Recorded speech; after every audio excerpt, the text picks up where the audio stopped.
everybody, this is Digraj Singh Rajput. Welcome to social school. इस video में एक बहुत ही महत्वपूर्ण मुद्दे पर डिस्कशन करने वाले हैं and that is how to solve the case based questions. आप किसी भी क्लास में हो, 9th 10th 11th 12th board exam के सैंपल पेपर्स को अगर उठाकर देखोगे तो irrespective of the subjects and streams, case based questions board exam का एक इंटीग्रल पार्ट बन गए हैं. मतलब अब जो एग्जाम्स हो रहे हैं तो उनमें आपको देखने को मिलता है कि केस बेस्ड क्वेश्चंस आते ही हैं. सवाल यहां पे ये है कि क्या इन क्वेश्चंस को सॉल्व करने की कोई निंजा टेक्निक है. तो कुछ छोटी छोटी सी टिप्स जो शायद आपको पहले से पता होगी और बहुत नेचुरल है और ऐसा बोलते हैं ना कि कॉमन सेंस का इस्तेमाल करके हम उन्हें कर सकते हैं, लेकिन अब क्योंकि आप कंटिन्यूअसली पूछते हैं कि सर कैसे सॉल्व करें, तो मैं आपको एक इनपुट देता हूं शॉर्ट वीडियो में अच्छे से समझना कि केस बेस्ड क्वेश्चंस के लिए हम क्या अप्रोच अडॉप्ट कर सकते हैं. फाइन, ये देखिए, अगर हम बात करें केस बेस्ड क्वेश्चंस की तो क्या होते हैं केस बेस्ड क्वेश्चंस. तो इस तरह से जो क्वेश्चन आएंगे आपके बोर्ड एग्जाम में, जहां एक पैसेज दे देंगे, पैसेज के नीचे 3-4 क्वेश्चन दे देंगे और उन क्वेश्चंस को आपको सॉल्व करना होगा. अब आप बोलोगे हाँ सर ये तो इंग्लिश में आते हैं अनसीन पैसेज, ठीक है, और ये तो अनसीन भी नहीं, ये सीन पैसेज है. मतलब जो आपकी बुक का ही कोई पैराग्राफ दिया गया आपको और उस बुक के पैराग्राफ को आपको सॉल्व करना होगा. सिंपल सी चीज, उससे जो क्वेश्चन पूछोगे वो सॉल्व करना होगा. अब यहाँ पे अलग अलग स्टूडेंट्स के अलग अलग नोशंस रहते हैं, आइडियाज रहते हैं इस तरह के क्वेश्चंस को लेकर, तो वो सारी चीजें हम समझते हैं क्या किया जा सकता है. इंपॉर्टेंट पॉइंट ये है देखो कि सीबीएसई का सैंपल पेपर, जो सीबीएसई ने सैंपल पेपर इशू किया ना 10th के लिए भी 12th के लिए भी 2022-23 बोर्ड एग्जाम के लिए, तो हम सोशल साइंस के पेपर को रेफरेंस लेके चल रहे हैं बिकॉज आई टीच सोशल, ठीक है. तो सोशल साइंस के पेपर को रेफरेंस लेके चल रहे हैं, लेकिन ये सभी सब्जेक्ट्स में आपको ये जो मैं टिप्स एंड ट्रिक्स बताऊंगा वो मदद कर देगी, क्योंकि केस बेस्ड क्वेश्चन आप साइंस में भी देखोगे, मैथ्स में आता है कि नहीं आता पता नहीं, ठीक है, साइंस में भी देख लोगे आप, हिंदी में भी देख लोगे, तो सभी सब्जेक्ट्स में आपको केस बेस्ड क्वेश्चन देखने को मिलेंगे. फाइन, तो जैसे सीबीएसई ने जो सैंपल पेपर इशू किया था फॉर सोशल साइंस, उसमें सेक्शन ई में केस बेस्ड क्वेश्चन है, ठीक है. 4 नंबर का एक क्वेश्चन होगा, 3 क्वेश्चन है, 12 नंबर. मतलब 80 नंबर के पेपर में 12 नंबर का वेटेज क्या है, 80 नंबर के पेपर में 12 नंबर का वेटेज जो है तो केस बेस्ड क्वेश्चन पर बेस्ड है, ठीक है. इस तरह के पैराग्राफ बेस्ड क्वेश्चन पर आएगा. फाइन, तो अब आपको यहां पे एक पैटर्न आइडेंटिफाई करना है. क्या पैटर्न आइडेंटिफाई करना है देखो, तो केस बेस्ड क्वेश्चन में आपको ये वाला पैटर्न आइडेंटिफाई करना है कि ये जो आपको दिया गया है पैसेज, देखो ये कहां से है. तो ये हिस्ट्री का जो आपका चैप्टर है, एज ऑफ इंडस्ट्रियलाइजेशन, वहां पे सोर्स वाले जो डब्बे दिए ना ब्लू ब्लू कलर के, तो वो सोर्स वाले जो बॉक्स हैं उसमें से क्वेश्चन आया ये, ठीक है. यहां देखोगे तो नर्मदा बचाओ आंदोलन, ये भी आपको क्या है बॉक्स में जो डिटेल्स दी रहती है, तो चैप्टर 3 वाटर रिसोर्सेज ज्योग्राफी, वहां से एक क्वेश्चन आया, ठीक. एक और जो क्वेश्चन दिया है, 3 क्वेश्चन दिए 4-4 नंबर के, तो ये क्या दिया है, power sharing arrangement can also be seen a way of political parties pressure groups blah blah blah करते हुए यहां पे जो खत्म हुआ. तो ये पैसेज कहां से आया है, ये बुक के अंदर से, मतलब जो बुक में मेन कंटेंट दिया रहता है वहां पे आपको पावर शेयरिंग में फॉर्म्स ऑफ पावर शेयरिंग वाला जो टॉपिक है उस चैप्टर में, उसमें जो लास्ट पैराग्राफ है वहां से दिया. फाइन, तो अब ये मैंने क्यों लिखा आइडेंटिफाई द पैटर्न.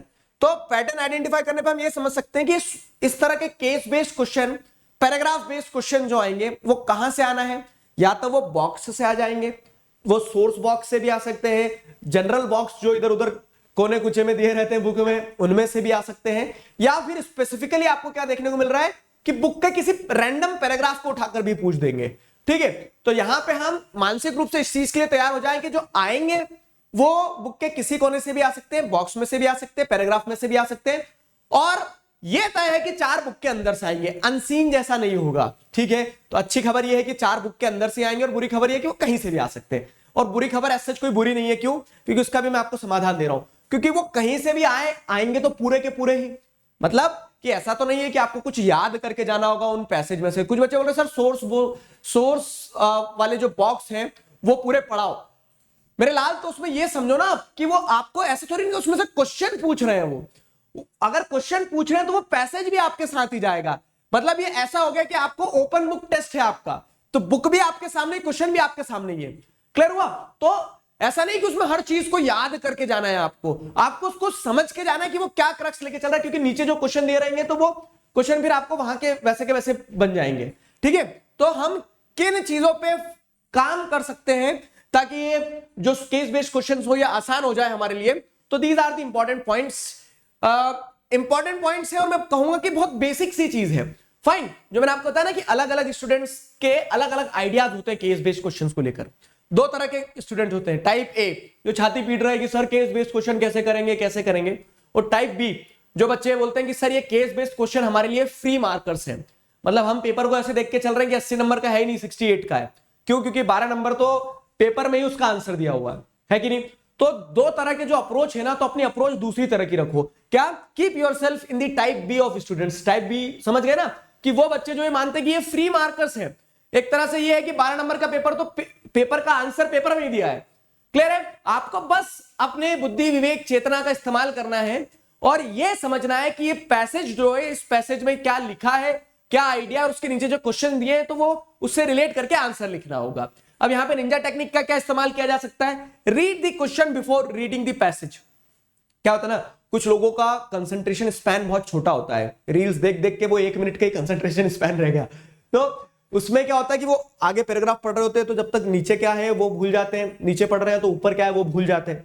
ठीक है, ये दिक्कत जाती है क्या? मुस्कुरा रहे होंगे जो लोग बोल रहे हैं सर ने सही पकड़ लिया। ठीक है, तो वहां पे एक चीज क्या करना है बाबू आपको, कि आप है ना पहले क्या करो, क्वेश्चंस पढ़ लो। उस पैराग्राफ के नीचे जो क्वेश्चन दिया रहेगा, जैसे फॉर एग्जांपल ये क्वेश्चन दिए गए, power sharing is an essential component of democracy, give one example to prove the statement. अब आपने ये क्वेश्चन दिमाग में रख लिया, तो अब जब आप ये क्या कर रहे हैं, जब क्वेश्चन पहले पढ़ने के बाद पैसेज पढ़ रहे हो ना, तब क्या होता है, बैक ऑफ द माइंड वो क्वेश्चन बैठा रहता है, और जब उसको लगता है कि यार मेरे से जुड़ी हुई कोई लाइन आई है, तो वो क्वेश्चन का जो बैक ऑफ द माइंड वो क्वेश्चन जो बैठा हुआ है वो अलर्ट हो जाता है। होता है ना ऐसा? तो वही चीज है कि आप पैसेज पढ़ने से पहले सारे क्वेश्चन पढ़ देना। How is alliance building an example of power sharing, तो अब यहां जैसे आएगा the alliance is elected in the collision form, तो वो आपका माइंड अलर्ट हो जाएगा कि यार ये ऐसा क्वेश्चन पढ़ा था, इसका आंसर यहीं की लिखा है, इन्हीं लाइंस के बीच में, है ना। तो वो अप्रोच ध्यान रखिएगा कि read the question before reading the passage, तो that will give you an extra edge while you are reading the passage. क्या इस तरह का सवाल है, फिर क्या होता है, टाइम ऐसा वेस्ट होता है कि हम पैसेज पढ़ते हैं, क्वेश्चन पढ़ते हैं, फिर वापस पैसेज पढ़ते हैं, तो वो डबल काम ना चले। क्लियर हुआ? I will require to learn every passage box and source given in the NCERT. तो अब ये उन लोगों के लिए जो बहुत मेहनत करते बहुत ज्यादा, हर पैसेज, हर बॉक्स, हर सोर्स रट के नहीं जाना है हमें।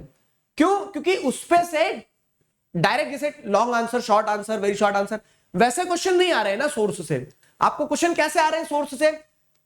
ये केस बेस्ड टाइप आ रहे हैं, तो सोर्स भी आएगा और क्वेश्चन भी आएगा, दोनों चीजें साथ में आएगी। तो आपको हर चीज रटना नहीं है वहां पे, बस ये समझ लेना जब आप पढ़ रहे हो चैप्टर्स को, तो अच्छा ये बुक में जैसे हिंदुस्तान सोशलिस्ट रिपब्लिकन आर्मी के बारे में एक पैसेज दिया है, एक सोर्स दिया, तो वो हमने पढ़ लिया, तो हमें ध्यान है क्या उसमें ये हुआ था, समझ में? हमें ध्यान है कि उसमें ये हुआ था, तो अगर वो पैसेज आता भी तो पैसेज भी आएगा एग्जाम में, उसके साथ क्वेश्चन आएंगे। तो हर चीज रटना मत, बस एक रेफरेंस के लिए पढ़ के रखना, पैनिक मत होना, हाय तौबा मत मचाना। ठीक है, फिर क्या है, question can also B solve without reading the passage. और आप जैसे देखोगे यहां पे, आप देखो क्या है, analyse the reason of protest by tribal people.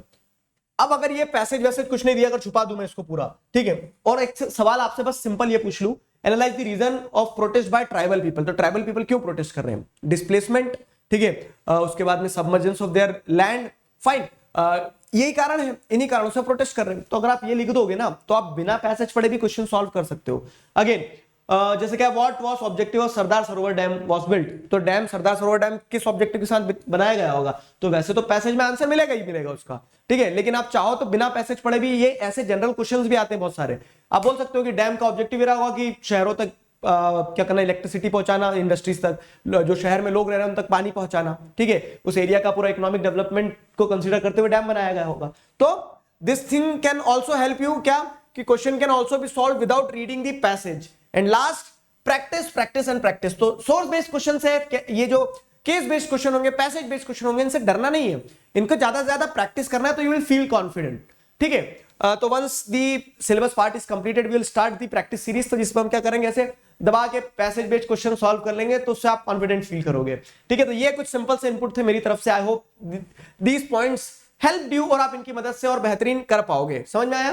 तो सॉल्व करना ऐसे ज्यादा से ज्यादा पैसेज।